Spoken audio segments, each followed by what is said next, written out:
6장 7장을 우리가 산상설교라고 합니다. 누가복음 6장에는 평지설교가 나와 있습니다. 산상설교란 예수님께서 산에 올라가서 설교하셨기 때문에 산상설교, 그렇게 우리가 표현합니다.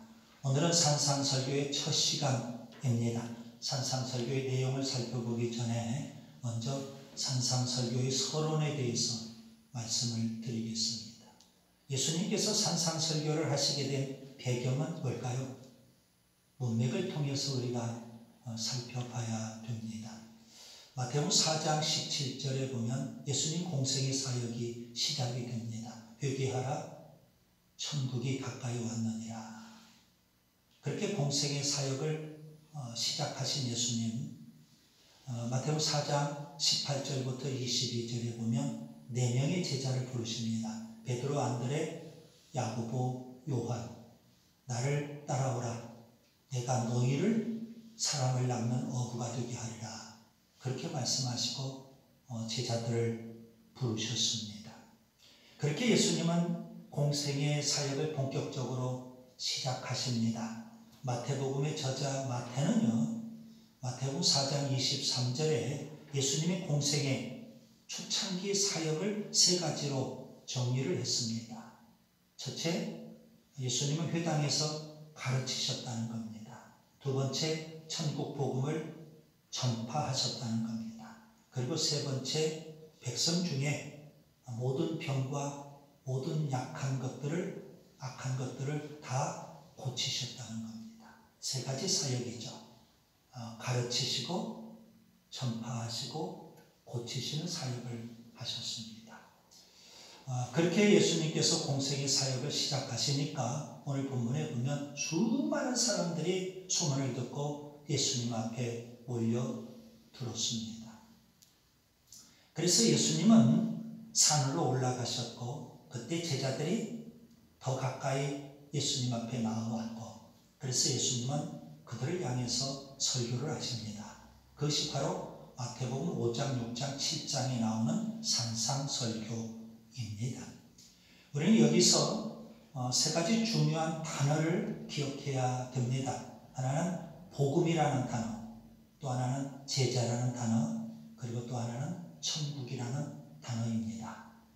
복음, 제자, 천국, 이 3가지 단어가 예수님 초창기 사역의 중요한 키워드입니다. 저는 오늘 산상설교 서론에서 이 3가지 단어로 예수님의 산상설교를 정의하려고 합니다. 그럼 예수님이 하신 산상설교는 무엇일까요? 이 3가지 단어로 우리가 압축할 수 있습니다. 첫째, 산상설교는 예수님이 전파하신 복음입니다. 많은 사람들이 산상설교를 연구합니다. 대부분 사람들이 산상설교를 연구하면서 그리스도인의 윤리적인 교훈이 아니냐, 그렇게 해석하려고 합니다. 물론 우리 그리스도인이 어떻게 살아야 되는지 윤리적 교훈을 주는 건 맞습니다. 그러나 산상설교는 그리스도인의 윤리 이전에 예수님이 전하신 복음이라는 사실입니다. 그래서 윤리적인 관점에서보다는 복음적인 관점에서 산상설교를 새롭게 해석하고 새롭게 우리가 접근해 갈 필요가 있겠습니다. 복음을 말하면 우리는 흔히 오순절 성령이 임하고 교회가 탄생하고, 그리고 초대교회 성도들, 특별히 베드로, 바울 2사람으로 압축이 되겠죠. 그들이 전했던 복음에 우리가 아주 익숙합니다. 초대교회 베드로와 바울이 전했던 복음은 뭘까요? 한마디로 표현하면 예수님을 믿으면 구원받는다. 좀 더 자세히 표현하면 십자가에 죽으신 예수님을 믿음으로 우리가 죄사함을 받고 부활하신 예수님을 믿음으로 우리가 영생을 얻는다. 아주 명쾌하게 이 복음을 전했던 겁니다. 그러면 우리가 이런 질문을 한번 던져봐야 되겠죠. 초대교회가 전했던 복음은 알겠어요. 베드로가 전한 복음, 바울이 전한 복음 정확히 알겠다는 겁니다. 그러면 예수님이 전하신 복음은 뭐냐 이거예요. 더 근원적으로 초대교회 이전 예수님이 전하셨던 복음은 뭘까요? 그런 차원에서 우리는 산상설교를 봐야 되는 겁니다. 산상설교는 예수님이 전하신 원초적인 복음이 거기에 녹아있기 때문에 그렇습니다. 여러분 본문 1절 보시면 예수님께서 산에 올라가셨습니다. 그냥 일상적인 행위일 수 있습니다. 산에 올라가셨다. 그런데 상징적인 의미가 그 속에 담겨 있는 겁니다. 마치 출애굽했던 이스라엘 백성 시내산에 도착을 했고 하나님께서 모세를 향해서 시내산에 올라오라. 그래서 모세가 시내산에 올라가게 됐죠. 그곳에서 그는 하나님으로부터 율법을 받습니다. 십계명 율법을. 그 장면을 여러분이 좀 연상하면 참 좋겠습니다. 모세를 통해서는 율법이 전해졌고 예수님을 통해서는 지금 복음이 선포되고 있다는 사실입니다. 여러분 산상설교는 율법이 아니라 복음입니다. 복음과 율법의 차이는 무엇일까요? 여러분 율법은 죄인을 정죄합니다. 그리고 저주하는 겁니다. 반면에 복음은 우리에게 은혜를 주는 것이고 우리에게 복을 주는 겁니다. 구약성경 율법으로 대변이 되죠. 구약성경 맨 마지막 성경이 말라기서입니다. 맨 마지막 말라기서의 메시지는 뭘까요? 저주에 대한 경고로 끝을 맺고 있습니다. 말라기 4장 5절과 6절에 보면 보라 여호와의 크고 두려운 날이 이르기 전에 내가 선지자 엘리야를 너에게 보내리니 그가 아버지의 마음을 자녀에게로 돌이키게 하고 자녀들의 마음을 그들의 아버지에게로 돌이키게 하리라. 돌이키지 아니하면 두렵건대 내가 와서 저주로 그 땅을 칠까 하노라. 여러분 구약은 저주로 끝납니다. 그러나 예수님은 산상설교를 통해서 복을 선포하고 있는 겁니다. 천국 복음을 전하시면서 예수님은 복을 선포하십니다. 그 복이 우리가 흔히 알고 있는 팔복 이렇게 말할 수 있겠죠. 1881년에 신사유람단이 일본을 방문합니다. 그 신사유람단 일원 가운데 안종수라는 사람이 있었어요. 그가 일본 농학계의 권위자인 스다센 박사를 방문합니다. 그런데 특이한 거 하나를 봐요. 족자 하나를 봤는데요. 그 족자의 내용이 팔복이었어요. 그걸 보고 감동을 받습니다. 그리고 그가 국내에 돌아와서 친구인 이수정에게 그때의 일을 이야기를 했습니다. 내가 그곳에 가서 팔복이라는 족자의 내용을 보고 감동이 되었다. 그 다음에 1882년 이수정이 일본에 유학을 갑니다. 그리고 그가 스다센 박사를 방문하게 돼요. 스다센 박사가 감리교인이었거든요. 이수정에게 한자 성경을 선물로 줬어요. 이수정은 그 한문 성경을 읽으면서 유교 경전에서 볼 수 없는 이 성경의 가르침에 감동을 받아요. 그리고 그 다음에 1883년 4월 29일 선교사 녹스 선교사에게 일본에서 세례를 받습니다. 그가 세례받고 두 가지 일을 해요. 하나는 그 한문 성경을 한글로 번역하는 작업을 합니다. 그래서 결국 1885년에 한글판 마가복음을 번역을 하게 돼요. 그리고 또 하나는 그가 미국 교회에 편지를 보내요. 조선에 선교사를 보내달라. 그렇게 편지를 보내게 돼요. 그 편지가 미국 잡지 세계 선교 평론에 실리게 됩니다. 그래서 미국 교회가 감동을 받아요. 그리고 1884년 의료 선교사인 알렌 선교사를 조선에 파송을 해요. 그리고 그 다음에 1885년 여러분이 잘 아는 대로 언더우드 선교사, 아펜셀러 선교사를 조선에 파송을 합니다. 그런데 언더우드와 아펜젤러 선교사가 일본을 거쳐서 우리나라에 오게 되죠.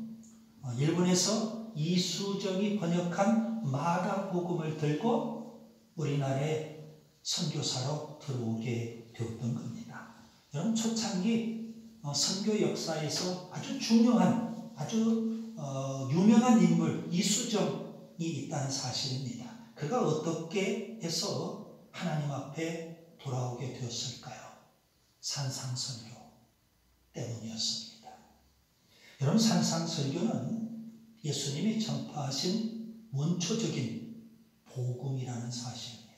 그 다음에 두 번째, 산상설교는 예수님이 요구하신 제자도입니다. 여러분, 본문 1절을 자세히 보시면 두 개의 단어가 있습니다. 하나는 물이라는 단어가 있고 또 하나는 제자라는 단어가 있습니다. 예수님의 소문을 듣고 수많은 사람들, 무리죠. 그들이 예수님 앞에 몰려왔어요. 그때 예수님은 산 위에 올라가십니다. 그러니까 예수님의 제자들이 예수님 앞에 더 가까이 나아가게 된 겁니다. 그리고 예수님은 이제 설교를 하시죠. 마태복음 5장, 6장, 7장 산상설교를 하셔요. 자, 그러면 제가 질문을 던지려고 합니다. 예수님이 지금 누구를 대상으로 설교를 하셨을까요? 여러분, 무리입니까? 제자입니까? 마태복음 7장 28절을 보세요. 산상설교를 예수님이 끝내셨을 때 사람들의 반응이 나와요. 그때 많은 무리가 놀라운 반응을 보였다는 겁니다. 자, 그렇다면 산상설교를 들은 청중은요, 제자만은 아니라는 겁니다. 무리도 포함이 돼요.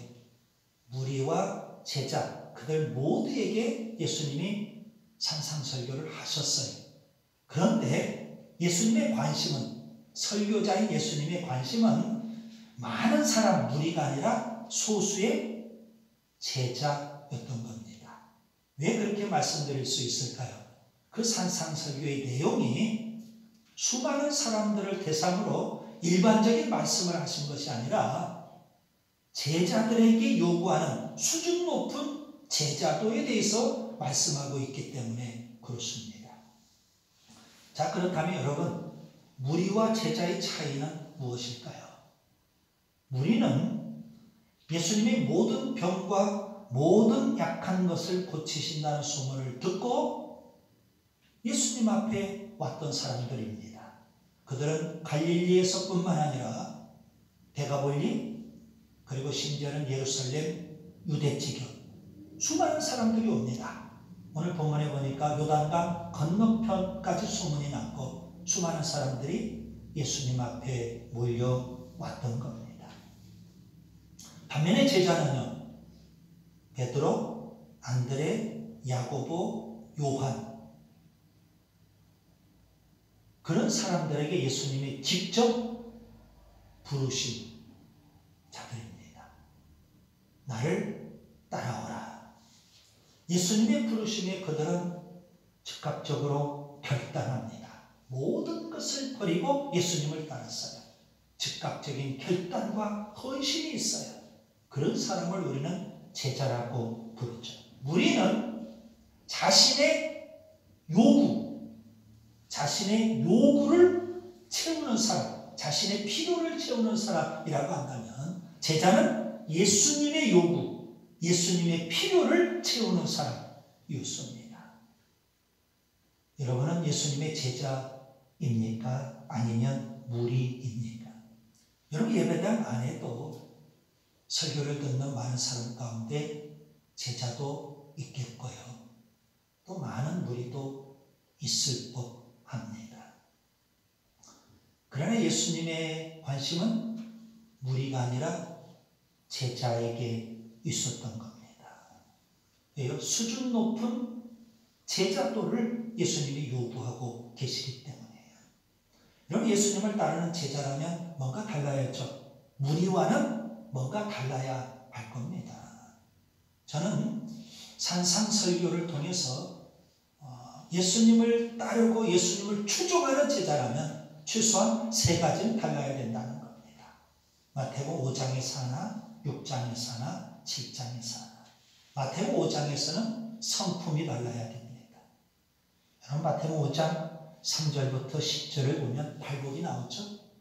많은 사람들이 팔복을 말할 때 복이 있다는 말씀에 관심을 둡니다. 그러나 여러분, 복이 있다는 말씀에 관심을 두기보다는 어떠한 사람이 되어야 하느냐에 관심을 두어야 합니다. 예수님을 따르는 제자는 심령이 가난한 자이고요, 애통하는 자, 온유한 자, 의에 줄이고 목마른 자, 긍휼히 여기는 자, 마음이 청결한 자, 화평하게 하는 자, 의를 위하여 박해를 받는 자입니다. 여러분, 이 8가지 덕목은 예수님의 성품이고요, 예수님을 따르는 제자의 성품입니다. 여러분, 제자라면 달라야 돼요. 뭐가 달라야 돼요? 성품이 달라야 되는 겁니다. 그 다음에 6장에서는 가치의 문제입니다. 가치가 달라요. 가치관이. 예수님을 따르는 제자가 세상적인 가치관을 갖고 살 수 있겠느냐?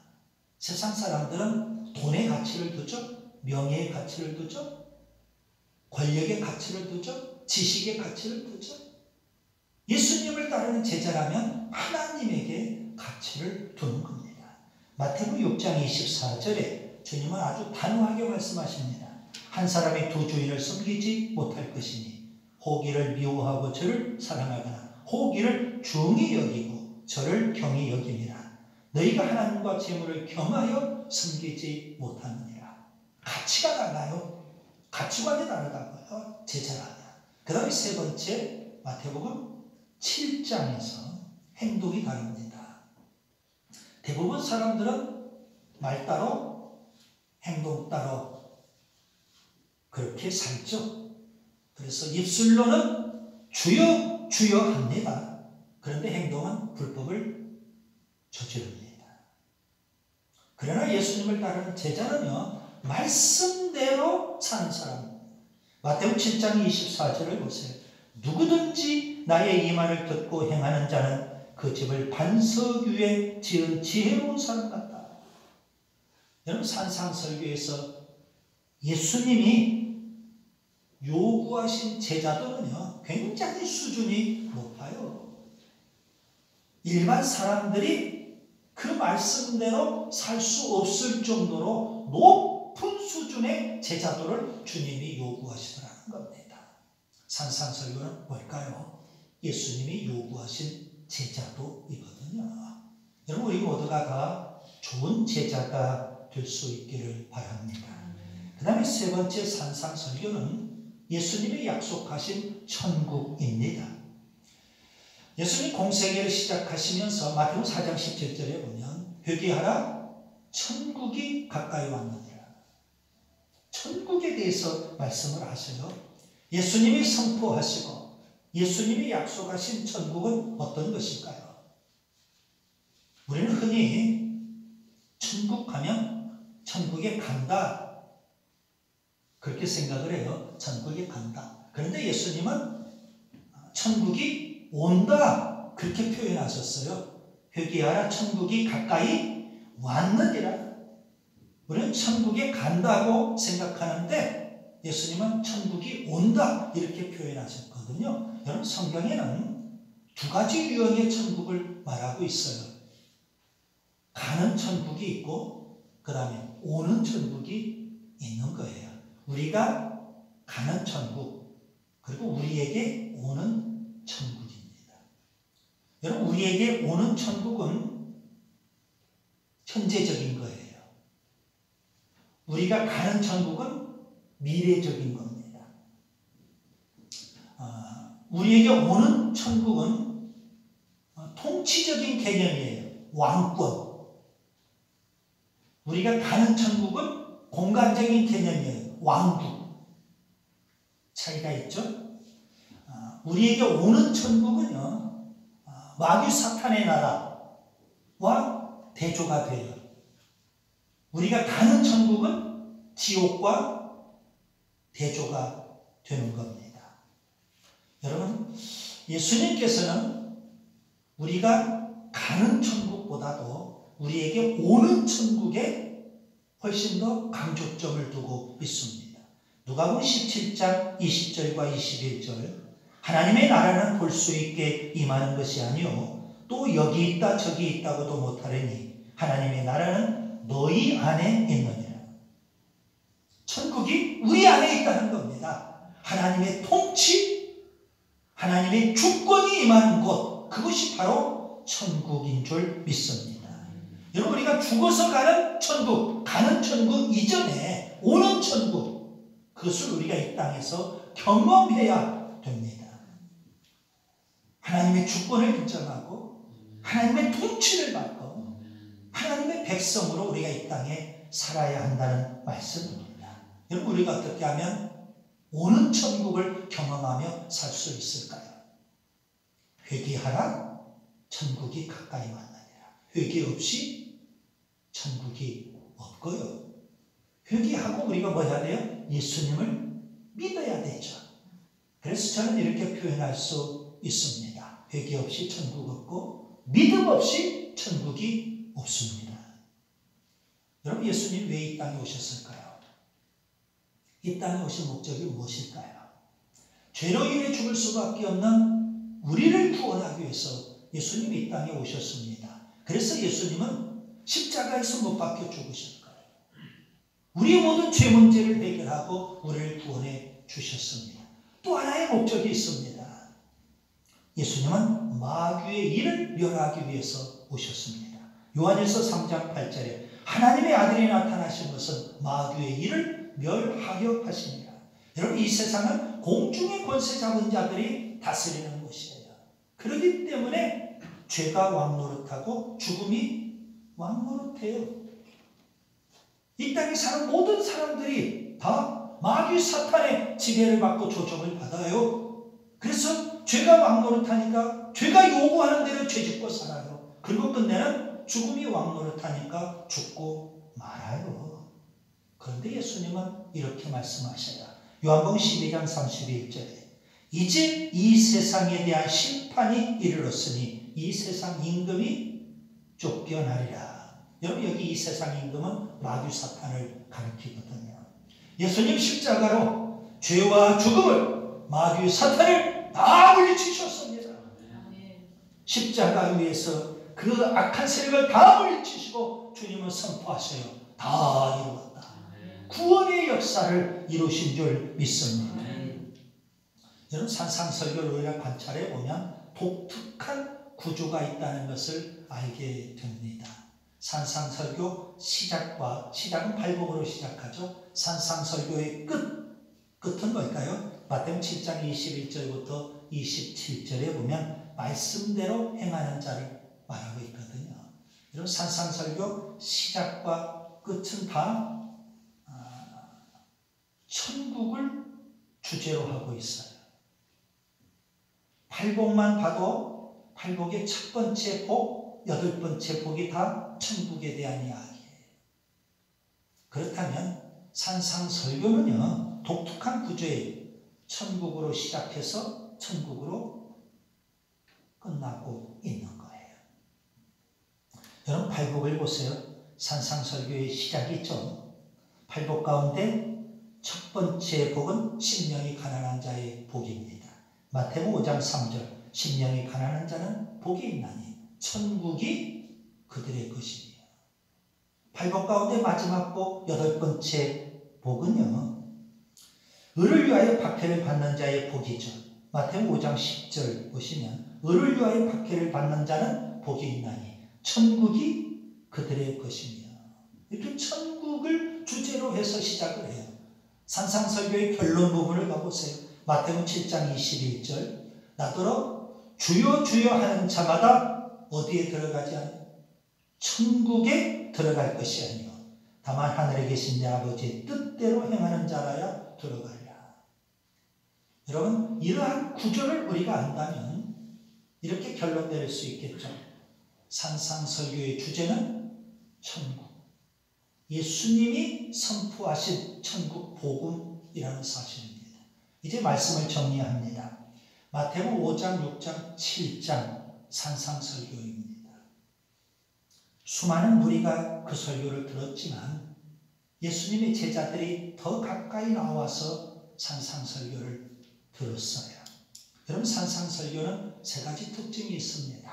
서두에 세 가지 키워드를 말씀을 드렸죠. 복음, 제자, 천국. 산상설교는 예수님이 전파하신 복음입니다. 원초적 복음이죠. 산상설교는 예수님이 요구하신 제자도입니다. 산상설교는 예수님이 약속하신 천국입니다. 예수님의 제자가 되고요. 예수님의 주권을 인정하고요. 예수님의 통치를 받는 천국 백성이 될 수 있기를 바랍니다.